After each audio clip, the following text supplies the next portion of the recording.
সরকারের প্রতি আহ্বান থাকবে সারা বাংলাদেশে যাতে নির্বিঘ্নে নিরাপদে পূজা উদযাপিত হয়। বিভিন্ন জায়গায় আমরা যে ঘটনাগুলো শুনতে পাই, মন্দিরে হামলা বা প্রতিমা ভাঙচুরে, এগুলো যাতে চিহ্নিত করে কঠোর বিচারের আওতায় আনা হয়। আমাদের যে সামনের নতুন সংবিধান, সেই সংবিধানের সকলের সমান মর্যাদা, সমান অধিকার নিশ্চিতের মাধ্যমে আমরা অন্তর্ভুক্তিমূলক বাংলাদেশ গঠন করব। বৈষম্য বিরোধী ছাত্র আন্দোলনে অংশগ্রহণ করেছিল সকল ধর্মের মানুষেরা, কারণ ফ্যাসিবাদ ক্ষতিগ্রস্ত করেছিল বাংলাদেশের সকল ধর্মের মানুষকে। আমরা বিগত আমলে দেখেছি যে হিন্দু সম্প্রদায়ের মানুষ, তাদের জমি দখল করা হয়েছে, তাদের বাড়িঘর আগুন লাগানো হয়েছে এবং একটা বিচারহীনতার সংস্কৃতি গত 16 বছর নয়, গত 50 বছর ধরে এই দেশের সনাতন ধর্মাবলম্বী মানুষরা ভোগ করে আসছে, তার শিকার হয়ে আসছে এবং বিভিন্ন সময় তারা বিভিন্ন দাবি দাওয়া উত্থাপন করেছে। কিন্তু বাংলাদেশ রাষ্ট্রে যে ইনক্লুসিভনেস, অন্তর্ভুক্তির বিষয়টি তারা কখনোই পেয়ে আসেনি।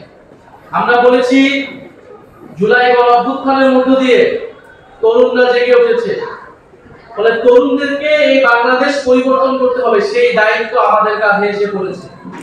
ফলে বাংলাদেশের গত 50 বছর ধরে যেই সমস্যা, গণতন্ত্রের সমস্যা, আমাদের সাম্প্রদায়িক সম্প্রীতি বিনষ্ট হওয়ার যে বিষয়গুলো রয়েছে, আমাদের নাগরিক অধিকার না পাওয়ার যে সমস্যা, সেই সকল সমস্যা দূর করে আমাদেরকে সামনের দিকে এগোতে হবে। আমাদের মধ্যে বিভাজন তৈরি করার, বৈষম্য তৈরি করার জন্য নানান অপচেষ্টা হবে, কিন্তু এই সকল কিছুকে দূর করে আমাদেরকে ঐক্যবদ্ধ থাকতে হবে। আমরা বলেছি বাংলাদেশের চাকরি ক্ষেত্রে কোন ধরনের বৈষম্য করা চলবে না। ধর্মের ভিত্তিতে হোক, অঞ্চলের ভিত্তিতে হোক, কোন ধরনের পরিচয়ের ভিত্তিতে বৈষম্য করা যাবে না। মেধা এবং যোগ্যতার ভিত্তিতে সকলের চাকরি এবং কর্মসংস্থান নিশ্চিত করতে হবে। আমাদের প্রত্যাশা থাকবে, সরকারের প্রতি আহ্বান থাকবে সারা বাংলাদেশে যাতে নির্বিঘ্নে নিরাপদে পূজা উদযাপিত হয়, সেটার জন্য সকল কাজ যাতে সরকারের পক্ষ থেকে সম্পাদন করা হয়। জাতীয় নাগরিক পার্টির পক্ষ থেকে আমরা সর্বাত্মক সহযোগিতা করব এবং বিভিন্ন জায়গায় আমরা যে ঘটনাগুলো শুনতে পাই, মন্দিরে হামলা বা প্রতিমা ভাঙচুরে, এগুলো যাতে চিহ্নিত করে কঠোর বিচারের আওতায় আনা হয়। সে যেই রাজনৈতিক পরিচয় হোক না কেন, যেই ধর্মের হোক না কেন, যারা এই ধরনের ঘটনার সাথে জড়িত, তারা সাম্প্রদায়িক সম্প্রীতি বিরোধী, তারা বাংলাদেশ বিরোধী।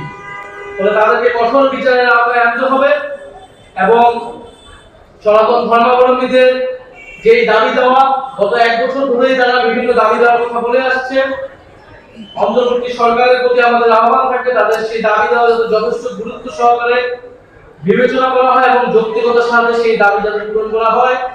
এবং জাতীয় নাগরিক পার্টির পক্ষ থেকেও আমরা বাংলাদেশের সকল সম্প্রদায়ের জন্য, বিশেষত সনাতন ধর্মাবলম্বী মানুষদের যে দাবি দেওয়া রয়েছে, সেই দাবি দেওয়া নিয়ে আমরা কাজ করে যাব। আপনারা আমাদের প্রতি সেই আস্থা রাখবেন এবং আমরা সকলে মিলে আমাদের যেই আকাঙ্ক্ষিত, প্রত্যাশিত বৈষম্যহীন, গণতান্ত্রিক এবং অন্তর্ভুক্তিমূলক বাংলাদেশ আমরা গঠন করতে চাই।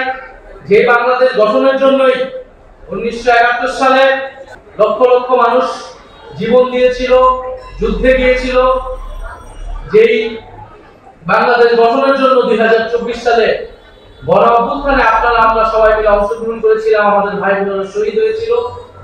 আমরা আমাদের সেই ঐতিহাসিক লড়াইগুলোকে ধারণ করে আমরা সামনের বাংলাদেশ গঠন করব।